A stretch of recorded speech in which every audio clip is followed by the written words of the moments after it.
So here it is, my Season 4 wrap-up. Now you may be wondering why it's taken me so long to actually get around to doing an overview of the 4th season, considering it's been over for about 2 months now.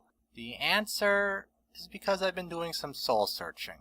The long and the short of it is I did not like this season, and this season has made me much less of a brony.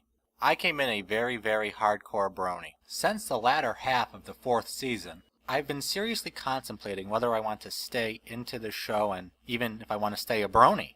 And honestly, I still don't know the answers. While I think I will be staying around for the nons, I can't guarantee I'll watch the 5th season. While it wasn't a horrible season, I still thought it was the worst by a fair amount. So what is it that's caused my dissatisfaction? That's a really hard question for me to answer. Obviously, I cannot answer the question objectively. I can only do so through the prism of my own perspective.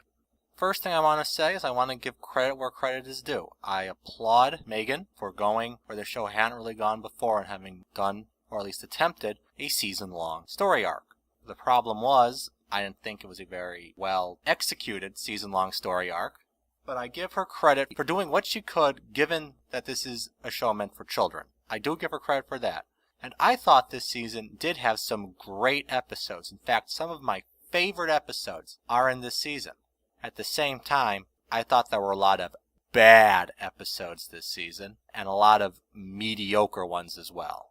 To put it like a math nerd might, or maybe more precisely a statistician would, I thought this season had high variance, that it was very inconsistent in quality. In seasons 1 and 2, I thought it was consistently pretty good, had a low variance. Season 3, I thought, had low variance as well, though it was consistently mediocre. This one bopped around. It had amazing episodes and really bad episodes and everything in between.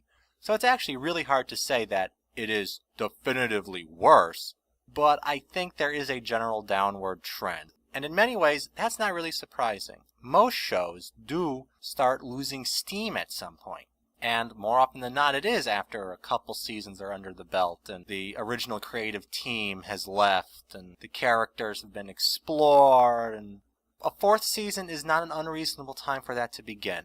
Some shows figure out that this is an issue and pick it back up, while others don't notice that there's an issue and continues petering downwards. And honestly, that is my greatest fear for the show. This show has been great. Season 4 was not great. If the 5th season continues in this trajectory, I have big fears for the season. So why do I think it's on a downward trend? Well, there are many specifics, which I'll get to in a moment. But I think there's one overarching general issue that all these other minor ones tie into. And what is that big, major issue? Honestly, that the writers are kind of lazy.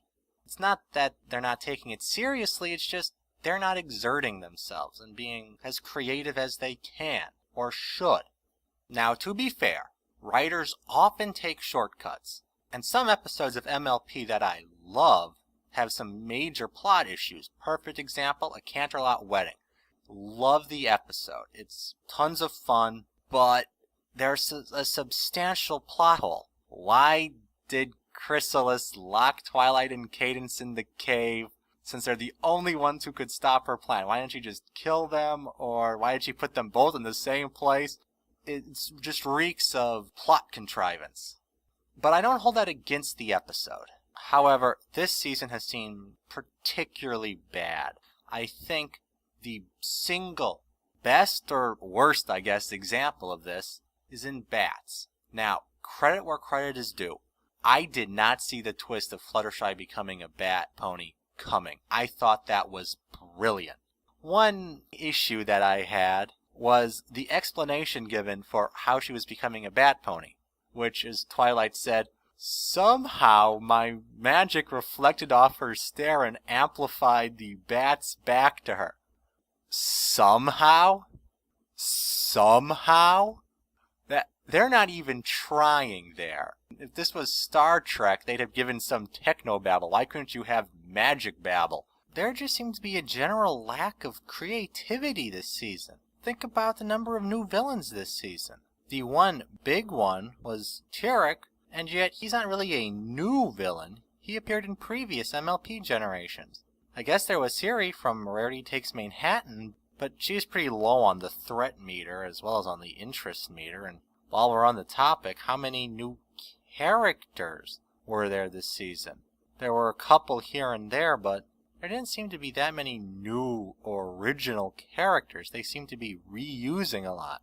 Discord, the Flim Flam Brothers, you name it. I mean, they even had a cameo from Nightmare Moon. It just felt like there wasn't as much creativity going on. And related to that, it just felt like they reused a lot of lessons and general plots. Almost every Rainbow Dash episode seems to follow the same pattern. Same with Fluttershy.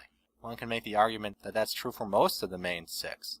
And this laziness carries on from more than just their creativity, but also in the way they present their characters.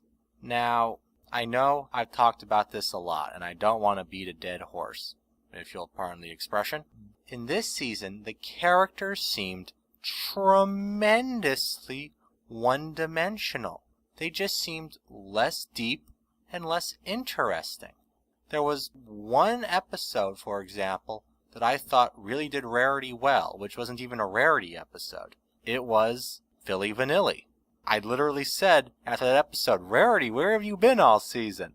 In general, the characters seem to have been flanderized, just stereotyped to that one thing that makes them them. Rarity, fashion. Pinkie Pie, party pony. Twilight, books. Applejack, of course, apples.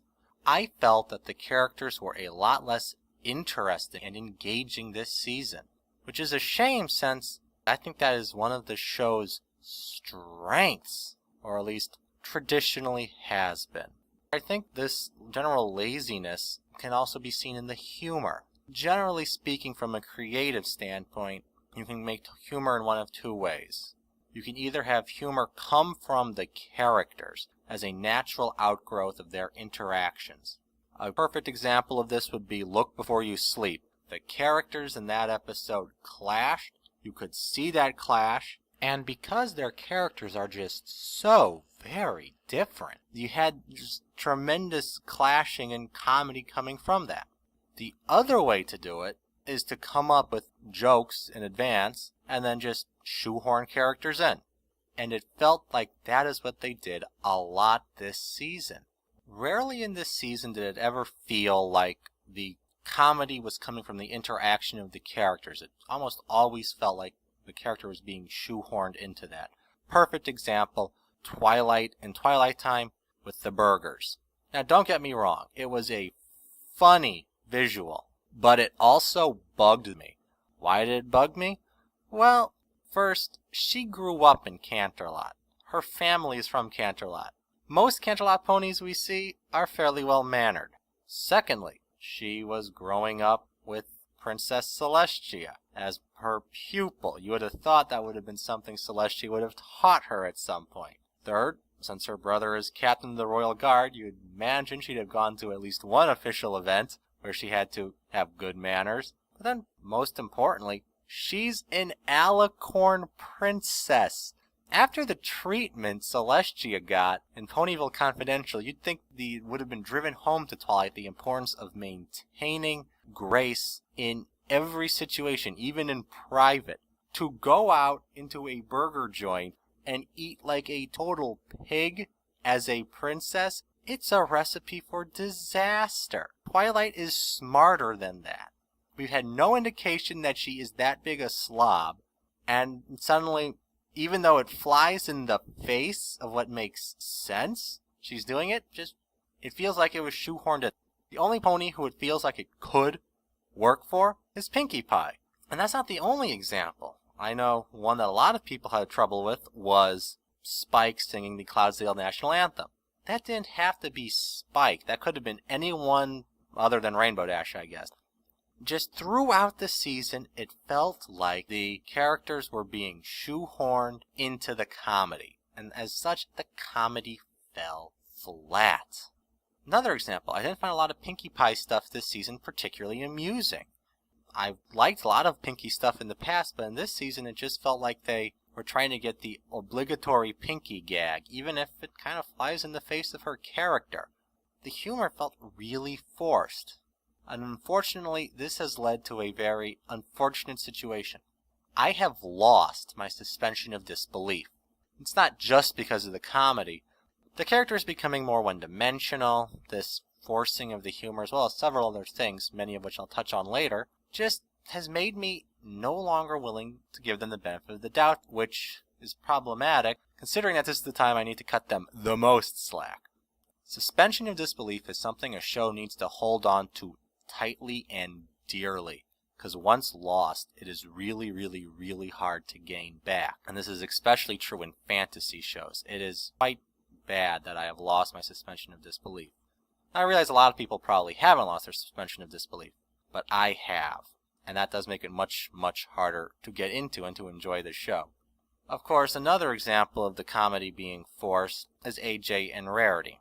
They seem to be spending a lot of time together. The only times they don't seem to be on screen together is when it's their episode, and even then sometimes they're together, such as in Simple Ways. I have no problem with Applejack and Rarity spending time together, but it seems kinda odd. Why are they spending so much time together? What I think is going on is that the crew has figured that their personalities clash and humor comes from that. So sticking them together can produce good humor. Now, I don't have a problem with this base contention. Look Before You Sleep was a good episode. Trade You does show that this clash can produce humorous situations. My problem is I cannot come up with a good reason why they are spending time together in show. Yes, they are friends, but as we saw in Look Before You Sleep, they learned to get along, but that doesn't necessarily mean they spend a lot of time together. Their personalities are such that they pretty much have nothing in common.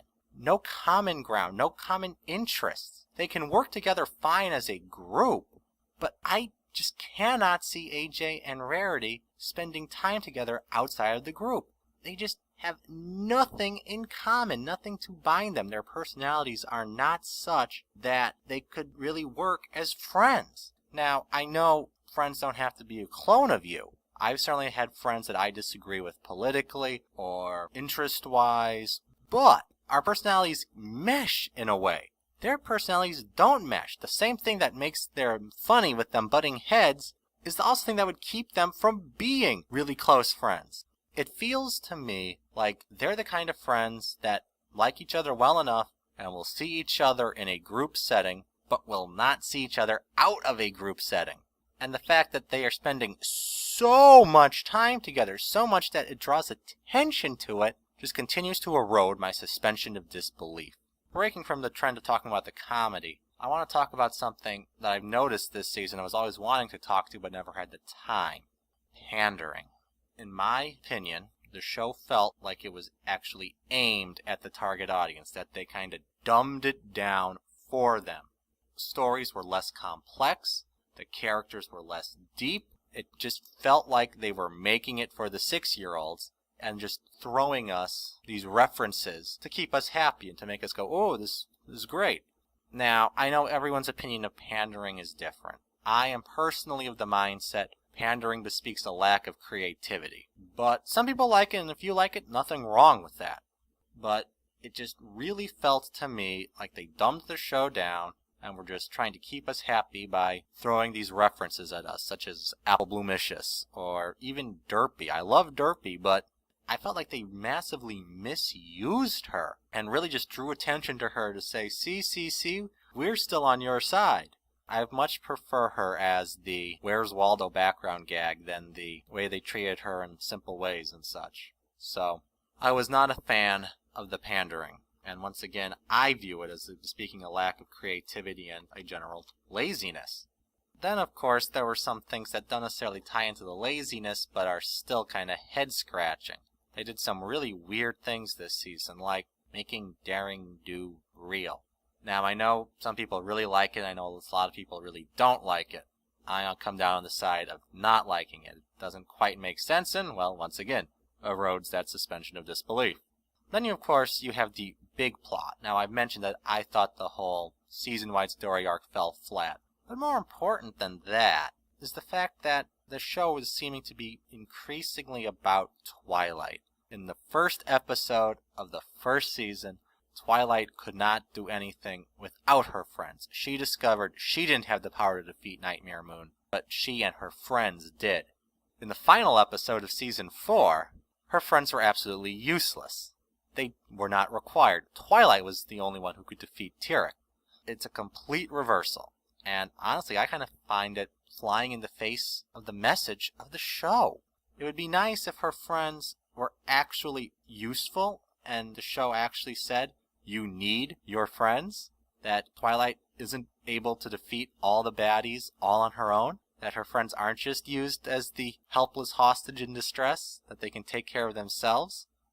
And now, of course, I'm sure you all know this is coming, to talk about the Alicorn in the room. A little over a year on from when Twilight became an Alicorn princess. I was on the fence beforehand. It caused me some worry, but I was hoping they'd do a good job of it. Now, they didn't do as bad a job of it as a lot of the haters were fearing, but they certainly didn't do very much with it. At the end of the day, I'm forced to ask the question of why did they make her an Alicorn? What was the import? If you actually look at the episodes, it seemed to be irrelevant to almost all of them. If you define her being an Alicorn princess as important to an episode as you'd have to substantially rewrite the episode to make it work, only about 1 or 2 episodes this season required her to be an Alicorn princess. That's pretty bad. Why make her an Alicorn if you're going to do nothing with it? A lot of the supporters were saying this would open great new plots. There were none. They didn't do anything with it. I thought when the crew said Twilight wasn't going to change, I thought it meant, don't worry, it's going to not be too substantial, still be Twilight. I didn't think it would be taken quite so literally that nothing would change. Why did they make her an Alicorn? There seemed to be no reason. And of course, this also raised some substantial issues, not only making it the whole, why is she a princess, what is she doing, what is she princess of, that lingered over us all season, but then you also got really weird scenes like her not being able to get a cab, which, once again, erodes that suspension of disbelief. At the end of the day, I kind of felt like Season 4 was a lost season, a wasted season, as you had these questions about Alicorn Twilight just floating around that totally went unanswered, but was the elephant in the room, just sitting there, waiting to be addressed. If they had addressed it earlier, I think it could have been a much better season. Honestly, at the end of the day, it just feels like it was a marketing decision. Hasbro said, hey, do it for toy bait. Just do it to sell toys. It felt like they really rushed Twilight's story arc, because I have no problem with her becoming an Alicorn princess. It felt like they just rushed it so they could sell more toys, and I do have an issue with that. But that is the past, but I do feel like they could have done a lot more with her this season. If you're going to make a big change like that, embrace it. It could have shook up the show. I do think it deserves to be condemned for them not doing anything with it. So at the end of the day, it just kind of feels like the magic has left the show. I have to say, I've not been impressed with Megan's run of the show. I think Faust had a grand vision and was able to execute it well. Megan can write a good episode, but she doesn't quite seem to have the same chops as Lauren when it comes to actually putting a show together. Like I said at the beginning of this video, I kind of fear where Season 5 is going to go. Now, is that to say anyone who likes this season is wrong to? Of course not. Everyone's different. You love the season, more power to you. I wish I could. I wish I was happy. I wish I could say this was my favorite season. I really, really do. Honestly, MLP is giving me more worry and stress at this point than joy. I'm not in a good position, and I don't think the show's in a good position, so I really do hope that they pull it together, and I feel the only way that's going to happen, though, is if people recognize that this season was subpar and tell the crew that this season was subpar and tell them this next season needs to be better. If they figure out the season was weak and they take steps to correct it, I don't think the show can be stopped. But my fear is that they're just going to continue to do more of the same, and I think that that will destroy the show. So on that cheery, cheery note, I will say adieu. So until next time, stay derpy, my friends.